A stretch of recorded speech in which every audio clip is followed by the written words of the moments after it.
Olá, aqui é a Manu Lins, na nossa semana que está tratando sobre a abundância.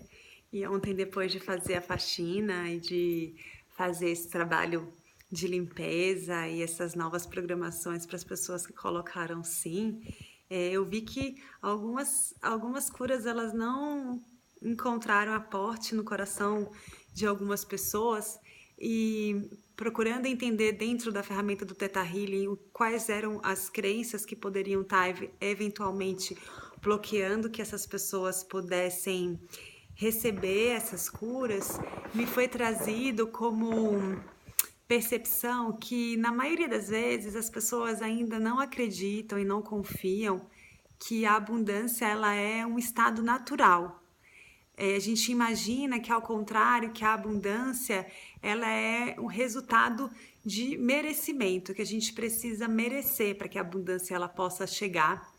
E esse merecimento muitas vezes a gente confia e percebe como o resultado, o fruto de um processo de muito esforço, de sacrifício e muitas vezes de muita luta, de conflitos, de batalhas. E eu percebi que muitas vezes essas crenças, elas são crenças que elas não são trazidas simplesmente daquilo que nós vivemos nessa vida, mas são crenças que nós já viemos assim acumulando geneticamente de todos os nossos ancestrais. Muitos de nós tivemos ancestrais que podem ter sido em algum momento escravizados e, portanto, entenderam que a abundância, o dinheiro e o poder, eles podem escravizar pessoas, que o mau uso dessa abundância, ele pode trazer escravização, eles podem trazer falta de liberdade, eles podem trazer a referência de seres que são subjugados por outros. Entre outros, também a gente pode ter pessoas que, por outro lado, vieram de famílias muito abastadas, talvez de famílias burguesas, às vezes de famílias que em algum momento vieram de sangue real ou de tribos em que esse lugar da abundância e do poder ele era conquistado à base de guerra, de luta, de morte, de competição entre irmãos, de competição entre famílias, entre pessoas do mesmo núcleo familiar. Então é muito capaz que na nossa memória ancestral a gente tenha referências de que a abundância ela vem com toda essa carga de precisar ser conquistada, de que ela traz sacrifícios, de que ela traz esforços, de que muitas vezes elas podem trazer rompimentos de relação familiar, distanciamento de pessoas dentro da família, elas podem trazer assassinatos, elas podem trazer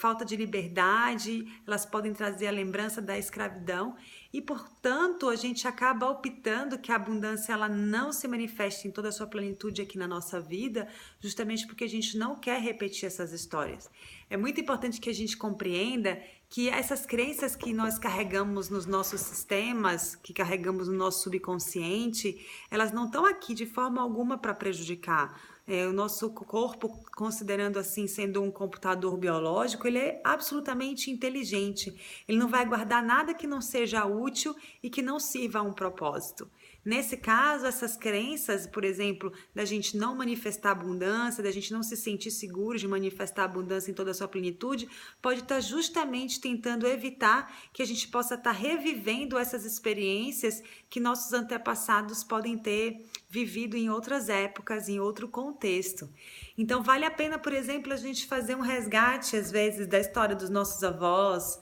dos nossos bisavós, dos nossos tataravós, e a gente possa perceber quais foram as situações em que eles foram criados, como era a relação deles com a abundância, como era a relação deles com a escassez. Às vezes tiveram famílias que tinham muito e perderam tudo pelo vício, pela jogatina ou pelo desperdício, e isso desagregou completamente a família. A gente pode estar na nossa memória agora carregando de que a abundância plena, ela pode trazer desagregação, desunião, afastamento das pessoas mais próximas, das pessoas que nós amamos, conflitos entre pessoas que nós amamos, às vezes a gente tem histórias bem peculiares sobre questões de divisão de herança, né? Que causou uma discórdia muito grande. Então, é muito importante também que quando a gente faz esse trabalho de limpeza, a gente possa se procurar estudar, se procurar se autoconhecer em profundidade, não só em relação àquilo que aconteceu em nossas vidas, mas que podem ter acontecido também na vida de nossos ancestrais. Isso pode trazer uma profunda compreensão para todos nós sobre esse processo